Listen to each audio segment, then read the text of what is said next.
TitleMatchNetwork.com. What about working with Sting? Memories of working with Sting? I didn't get to work with Sting much. I did one match at the very end of Men at Work, one-on-one. I don't know if he was burnt out or he respected what I could do, whatever. But he said, "Dude, he goes, I have nothing." He goes, "Whatever you want to do, just tell me. We'll go out and do it." Right. I don't know if that was common for Sting.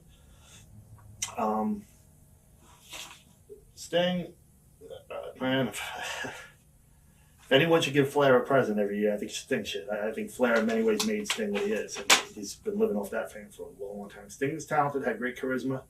Without that initial angle with Flair that got him so over and pretty much made him a household name in WCW and NWA, I just don't know how long of a career Sting would have had without Rick.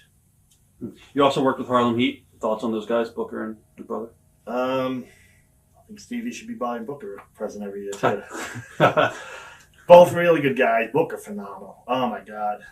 So happy. I was absolutely ecstatic when he won that title. If you remember, when he won the title, it was after the Hogan-Jarrett thing. I actually wrestled Booker earlier that night, one-on-one, when I was doing the Positively Kanyon thing, the same night he won the title. I actually pinned Booker the night he won the world title.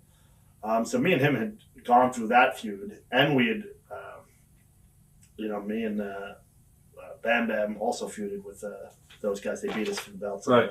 Road a while. So I had a decent history with Booker.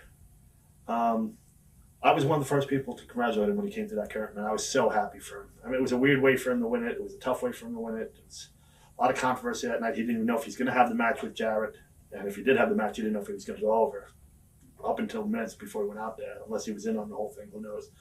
But I was real happy for him. You know, he worked hard. He's a great worker, still doing it, which is awesome. It's funny because then after all that history we had, and we did get along well. And he worked snug, and I worked snug too. He always called me out when I worked snug. I never called him out though. But then it was funny because when I finally got a belt from WWE, when I got the U.S. title, it was, if you recall, he was champion, and he gave it to me in the ring. And the way I found out was through him. We were, I think, in Pittsburgh. And he goes, "Did you hear what we're doing tonight?" I said, "No." He goes, "I'm giving you the title, bro." I'm like, "What?" He's like, "I'm handing it to you, the belt. You're the U.S. champ." I keep talking about me crying, but I fucking went right there, right in front of him. But it was, I was real happy it was him that told me, and that it was coming from him. It was, I have a good history book. I'm very happy for him. I still love watching him, too. It's one of the few guys I really still love watching. Do you think people knew that you were gay in the business and just... Oh, yeah. There was rumors. I know Raven said. Yeah, there were a lot of rumors, especially when I didn't seek out the job of hiring a bunch of good-looking cruiserweights, but Eric gave it to me. Right. And he specifically said, good-looking, young, they have to look around 18, they got to be ready for TV, they got to be Hollywood, they got to look the part, and they got to look young. When I hired them, I happened to just buy a house too. I had 6 bedrooms. I had a basement apartment. I had plenty of room. A lot of these guys weren't making money, and they weren't paying them much. If you didn't live in the Georgia area, you got $40,000 a year. If you lived in the Georgia area, you only got 20 or 25. AJ Styles is another one I tried to hire. He actually turned me down. Jason Cross pissed me off, so I didn't hire him. Jimmy Yang, I hired him. But those were the Georgia guys. That's why I remember that.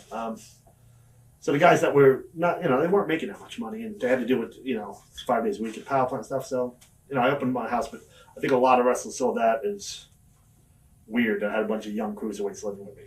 Right. You could ask any if I fooled around with them. I didn't. No, I wasn't going to ask you that. No, but, people are going to assume that, and I definitely don't want them saddled with that. There's been a lot of guys that when I was coming out, man, I was scared for them. Guys that claimed to be my friends and that were already in WWE, and I thought, there was going to be, people talk, and if I was friends with Kidman or friends with Hurricane or whoever, then all of a sudden I'm out. Now people are going to wonder, Right. Did you lose any friends? No, I don't want to. And I did not fool around with a single pro wrestler. I almost fooled around. I think I probably could have at the Ready to Rumble filming. We both ended up in a hot tub together, and it was close. Was it a worker? Yeah.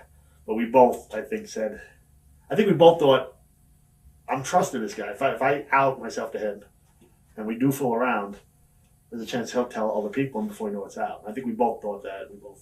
Did you think that person was gay? Or? Oh, I know he is. Oh, okay. Yeah. Is he in the business still today?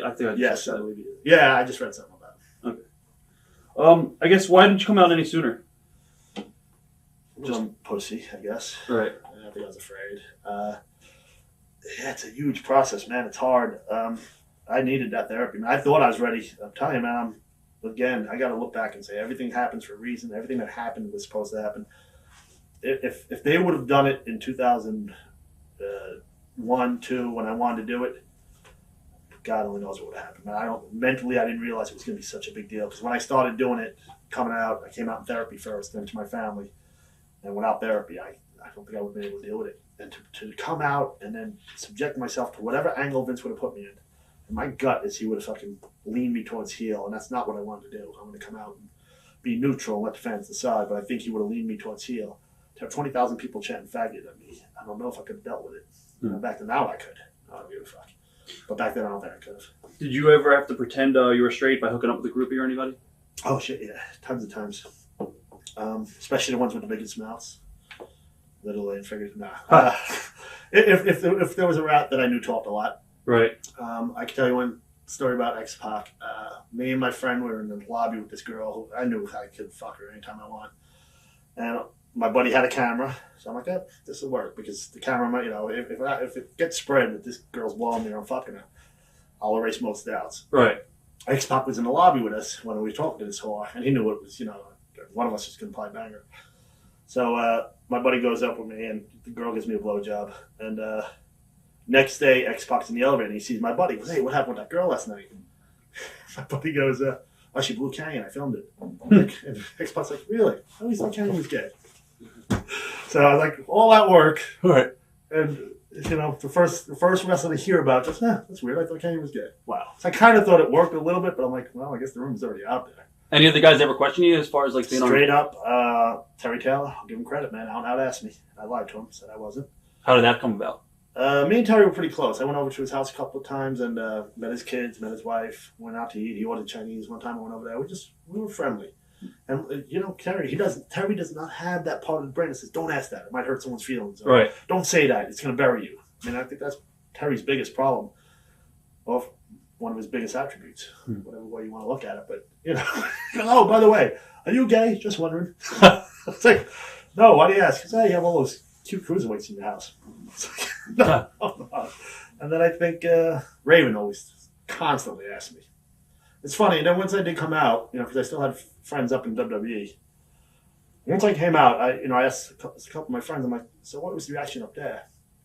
And I found out two names that I asked a lot before I came out. Regal used to ask everyone that knew me if I was gay or not. And Jericho asked a lot about me before I came out if I was gay. So that's the only thing my friends, the Stooges, told me, was that those guys asked a lot before it happened. Right. But other than that, it was not much of an issue. What happened in 2004 when you got arrested? Real simple. I don't drink. I'm not even supposed to drink these, but fuck it. Dude, you had for the record, can I show that? Yeah. He has had 4 energy drinks, including a coffee before that. So I thought you'd be running around the hotel room, but. And that's bipolar. This triggers mania. That's why they tell me not to do it. And bipolar is either you're manic, which is, if you ever did coke, it's like doing the best coke in the world. I've stayed up 3 days without doing a single drug, and not even drinking this, just being manic. But like anything, man, life balances, man. If you're gonna be that high and that happy and that upbeat, and I think that's where a lot of my creativity comes. A lot of people that are creative are bipolar, and when they're manic, is when their creativity comes out. But life balances out, man. If you're gonna be up for 3 days and happy, you're gonna hit a bad depression. I'm not supposed to do this, but when I'm doing any kind of interview, man, this is nothing compared to what I did before Howard Stern. Watch thousands of exclusive shoot interviews right now on TitleMatchNetwork.com.